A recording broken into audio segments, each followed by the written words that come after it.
नमस्कार, मैं हूं मृत्युंजय कुमार झा और हमारा खास शो क्या आ गया मौका, इसमें आपका स्वागत है।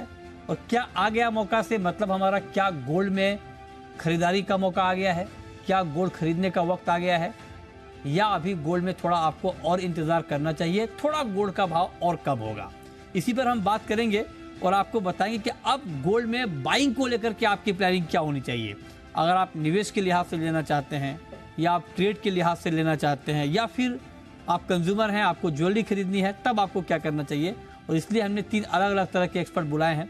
हमने एनालिस्ट को बुलाया है गोल्ड का आउटलुक आपको बताने के लिए, हमने फंडामेंटल को बारीक तरीके से समझने के लिए फंड मैनेजर को बुलाया है, और हमारे साथ ज्वेलर भी हैं जो आपको ज्वेलरी डिमांड के बारे में डिटेल जानकारी देंगी। तो आज की चर्चा में हमारे साथ मेहमानों का एक खास पैनल इस वक्त जुड़ चुका है और नारी शक्ति को सलाम है। आप देखिए 3 महिला एक्सपर्ट हमारे साथ इस वक्त जुड़ी हुई हैं।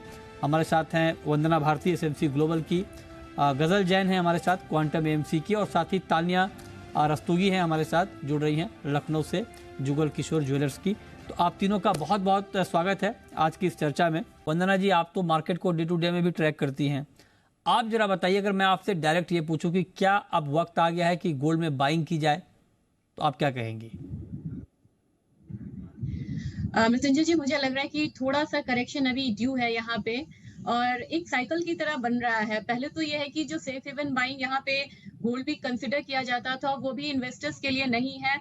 अभी कुछ भी परेशानी होती है तो जो सारा पैसा है वो बॉन्ड और डॉलर इंडेक्स में जा रहा है। तो मेरे ख्याल से मुझे एक्सपेक्टेशन है कि एक बार 108 के करीब यहाँ पे डॉलर इंडेक्स जा सकता है, और जो यूएस का 10 ईयर ट्रेजरी यील्ड है वो यहाँ पे 5 जो लेवल्स है वहां पे टच कर सकता है। तो थोड़ी सी अभी गुंजाइश अभी करेक्शन में और की है गोल्ड में। और मुझे लग रहा है कि अगर $1808 कॉमिक्स में अगर उसको ब्रीच करता है तो मुझे लग रहा है कि एक बार $1790 आने की पॉसिबिलिटी है गोल्ड में।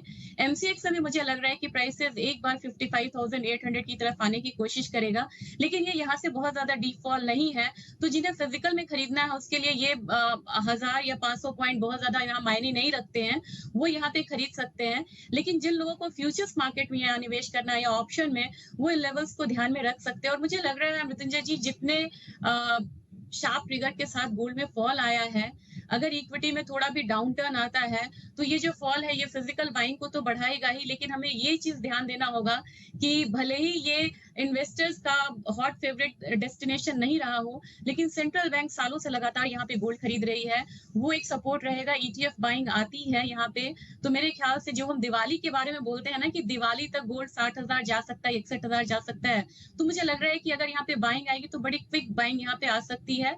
और जैसे ही डॉलर इंडेक्स की रैली एग्जॉस्ट होगी, वहां पे हम देख सकते हैं कि फिर से गोल्ड में बाइंग रिटर्न आ सकती है। अच्छा, तो आप कहेंगे गोल्ड में बाइंग किसी भी वक्त लौट सकती है। तो वंदना जी, आप बताइए, इस दिवाली पर किस भाव पर गोल्ड मिल सकता है?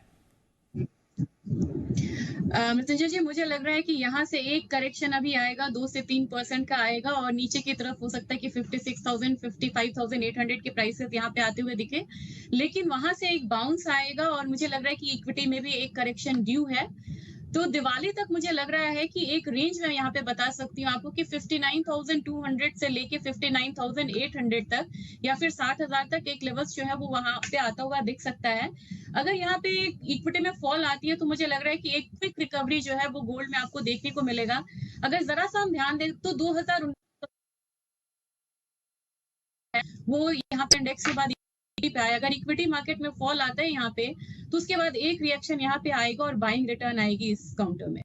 तो वंदना जी, अब आप जरा हमें ट्रेडर के लिए टारगेट बताइए। अगर नेक्स्ट 15 to 20 डेज के लिए मैं आपसे पूछूं, तो 15 से 20 दिन के लिए एक ट्रेडर को क्या टारगेट दिमाग में लेकर चलना चाहिए? मैं दोनों तरफ का यहाँ पे लेवल देना चाहूंगी मृत्युंजय जी। मुझे लग रहा है कि दिसंबर कॉन्ट्रैक्ट में नीचे की तरफ एक 56,200 से लेके 56,000 तक के टारगेट्स को यहाँ पे लेके चले ध्यान में। एक यहाँ पे राय रहेगी कि अभी जिस तरीके का मार्केट है, इतने फॉल के बाद एक बाउंस आ जाता है बार बार, तो कैरी फॉरवर्ड ना करे पोजीशन को, और पहले तो मार्केट बेयरिश रहेगी और एक कंफर्मेशन आता है तो यहाँ पे मैं बाइंग की सलाह दूंगी, वो है 57,200। 57,200 से ऊपर मार्केट आती है तो मुझे लग रहा है कि यहाँ पे फिर से एक रिकवरी जो है वो देखने को मिलेगा, और दिसंबर कॉन्ट्रैक्ट में हो सकता है कि एक बार हम 58,000 तक का भी भाव आता हुआ देखें। तो एक रेंज है, काफी बड़ा रेंज रहेगा, 58,000 से लेके 56,000 का 2,000 का रेंज रहेगा। इसमें 15 से 20 दिन में मार्केट घूम सकती है यहाँ पे। तो पहले तो मुझे लग रहा है कि शॉर्ट साइड अगले ही आने वाले हफ्ते में हो सकता है कि हम शॉर्ट साइड का एक मौका देखें यहाँ पे शॉर्ट करने का।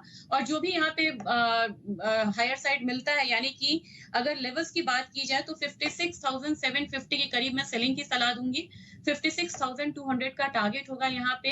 लेकिन जो यहाँ पे शॉर्ट टू मिड टर्म का ध्यान रखे हुए हैं वो यहाँ पे बाइंग का के लिए वेट कर सकते हैं। जब तक यहाँ पे 57,200 को क्रॉस नहीं करेगा तब तक आप यहाँ पे बाइंग मत करिए। अगर 57,200 को क्रॉस करता है यहाँ पे बाइंग कंफर्मेशन आ जाएगी टेक्निकल, और फिर जो आपका टारगेट होगा वो 58,000 का होगा। इसके लिए स्टॉप लॉस लगाना होगा 56,800 का। ओके, तो ये ट्रेडर के लिए पूरी राय कि आपको ट्रेडिंग की स्ट्रेटेजी इस वक्त किस तरह से बनानी है। बहुत शुक्रिया गजल आपका, तान्या जी आपका और वंदना जी आपका जुड़ने के लिए और बताने के लिए कि क्या मौका आ गया है गोल्ड खरीदने का। तो आप सब लोग ये कह रही हैं कि हाँ, गोल्ड में अच्छा मौका है इन्वेस्टमेंट के लिए भी, ट्रेडिंग के लिए भी, और कंज्यूमर के पॉइंट ऑफ व्यू से जैसा कि दिवाली पर ये कहा कि गोल्ड का भाव कम रहने वाला है, तो ये सबके लिए विन विन सिचुएशन। बहुत शुक्रिया आप तीनों का। छोटा सा ब्रेक के बाद भी खबरें जारी हैं। नमस्कार।